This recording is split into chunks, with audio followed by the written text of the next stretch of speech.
Hello dear students, RS UP board exam YouTube channel पर आप सबका स्वागत है। आज की क्लास में हम लेकर आए हैं कक्षा 12 के सब्जेक्ट केमिस्ट्री के चैप्टर नंबर 11 के एक मोस्ट इम्पोर्टेंट टॉपिक जो कि आपका है एथिल अल्कोहल के कुछ इम्पोर्टेंट परिभाषाओं को। तो वीडियो को बिना स्किप किए अंत तक ज़रूर देखें। तो सबसे पहली आपकी परिभाषा है परिशुद्ध अल्कोहल कि आपका परिशुद्ध अल्कोहल क्या होता है, क्योंकि आपकी यह डेफिनेशन एक नंबर में पूछी जाती है कि परिशुद्ध अल्कोहल से आप क्या समझते हैं। तो आपको इसमें लिखना है 100% शुद्ध अल्कोहल को परिशुद्ध अल्कोहल कहते हैं जिसमें 100% C2H5OH होता है। मतलब कि ऐसा अल्कोहल जिसमें 100% अल्कोहल होता है, मतलब कि एथिल अल्कोहल होता है, उसे हम कहते हैं परिशुद्ध अल्कोहल। तो बिल्कुल सिंपल सी डिफिनेशन है, बस आपको यहाँ पे थोड़ा सा ध्यान देना है कि परिशुद्ध, नाम से ही पता चल रहा है परिशुद्ध मतलब कि 100% शुद्ध होना चाहिए। ऐसा अल्कोहल तुम्हारा परिशुद्ध अल्कोहल कहलाता है। अब नंबर 2 तुम्हारा है परिशोधित स्पिरिट। अब ये तुम्हारी डिफिनेशन पूछी जाती है कि परिशोधित स्पिरिट से आप क्या समझते हैं। तो इसमें आपको लिखना होता है 95.5%। कितना? 95.5% एथिल अल्कोहल जो कि तुम्हारा C2H5OH और 4.5% जल के मिश्रण को परिशोधित स्पिरिट कहते हैं। मतलब कि एक तुम्हारा ऐसा अल्कोहल जिसमें 95.5% एथिल अल्कोहल हो और 4.5% जल हो, तो ऐसा तुम्हारा जो मिश्रण होगा वो कहेगा तुम्हारा परिशोधित स्पिरिट कहलाता है। तो ये तुम्हारी हो गई दो इम्पोर्टेंट डेफिनेशंस। पहली हो गई परिशुद्ध अल्कोहल की और दूसरी हो गई तुम्हारी परिशोधित स्पिरिट की। तुम्हारा परिशुद्ध अल्कोहल 100% शुद्ध अल्कोहल हो गया और परिशोधित स्पिरिट में तुम्हारा 95.5% एथिल अल्कोहल और 4.5% जल होता है। अब देखते हैं अगली डेफिनेशन। तो आपकी अगली डेफिनेशन है विकृतीकृत अल्कोहल।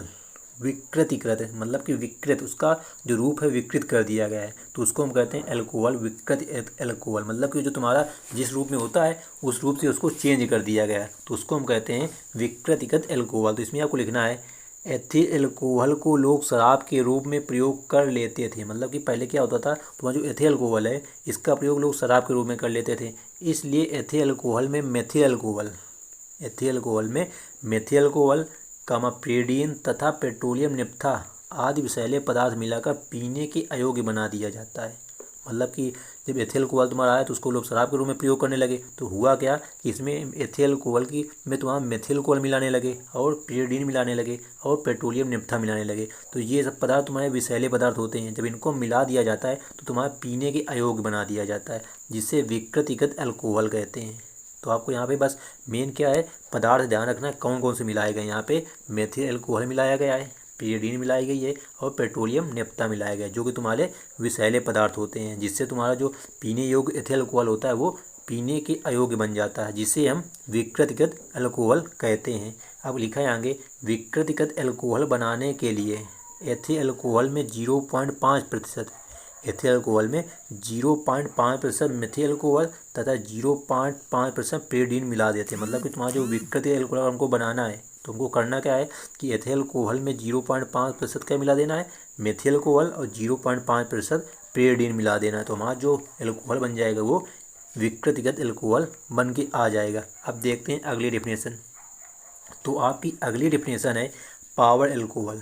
मोस्ट इंपॉर्टेंट डेफिनेशन है, क्वेश्चन पूछा जाता है पावर अल्कोहल से आप क्या समझते हैं। तो आपको इसमें लिखना है, पावर अल्कोहल हेडिंग डालनी है, लिखना है एथिल अल्कोहल पेट्रोल एवं बेंजीन का मिश्रण पावर अल्कोहल कहलाता है।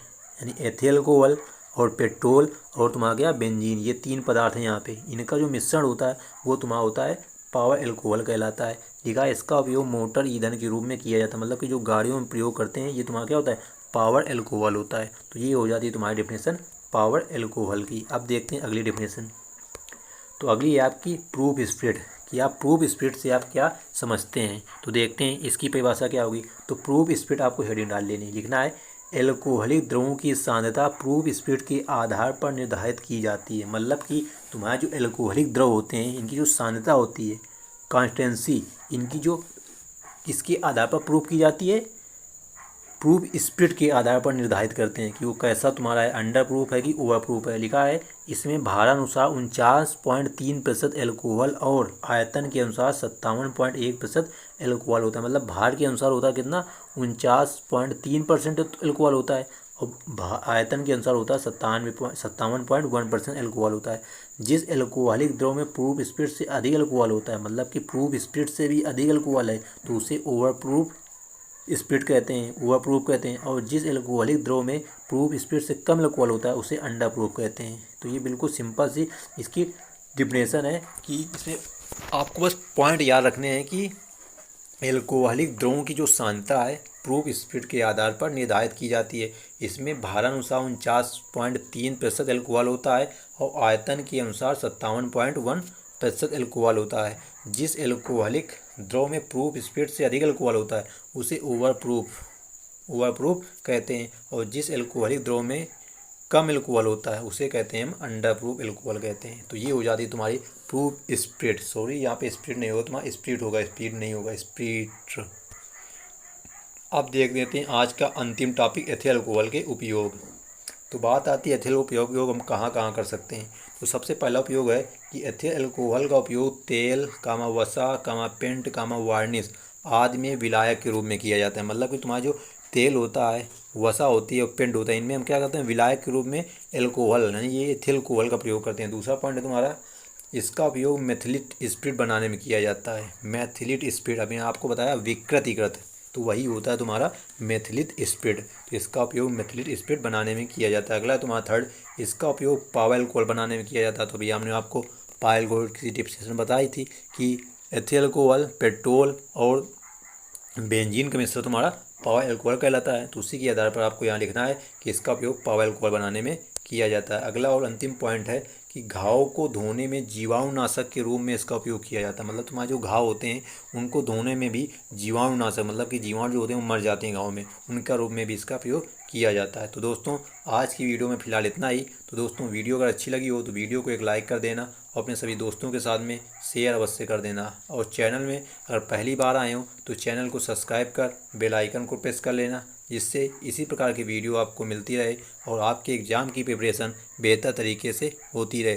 तो thanks for watching this video. यदि आपको इस वीडियो की PDF फाइल चाहिए तो आप हमें टेलीग्राम चैनल में अवश्य ज्वाइन करें, जिसकी लिंक इस वीडियो के डिस्क्रिप्शन बॉक्स में दी गई है। तो thanks for watching this video. मिलते हैं नेक्स्ट वीडियो में, जब तक के लिए जय हिंद जय भारत।